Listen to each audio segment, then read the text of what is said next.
বাবা ছেলেকে কিভাবে শিক্ষা দিচ্ছে দেখুন। ভিডিওটি যদি ভালো লাগে চ্যানেলটিকে সাবস্ক্রাইব করবেন। তো বাবা ছেলেকে ব্যবসা খুলে দিয়েছে, আর বাবার গাড়ির ব্যবসা। ছেলে হঠাৎ করে বলল যে বাবা আর আমার গাড়ি লাগবে। তখন বাবা বলল না, গাড়ি তো আমার ভাড়া ধরা আছে, আমি দিতে পারবো না। ছেলে তখন বলল যে বাবা আমি যে কথা দিয়ে দিয়েছি। তখন বাবা বলছে তুমি কথা দিয়েছো, ব্যবসা তোমার, কথা রাখবে তুমি।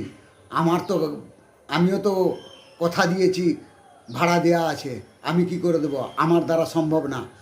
আর তুমি যদি গাড়ি জোগাড় না করতে পারো, তুমি তোমার ব্যবসা বন্ধ করে দাও। তুমি ব্যবসা করবে, টেনশন বাবাকে দেবে, এরকম নয়।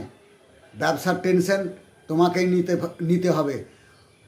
চাইলেই সহজে সব কিছু পাওয়া যায় না, বুদ্ধি খাটাতে হয়, মেহনত করতে হয়।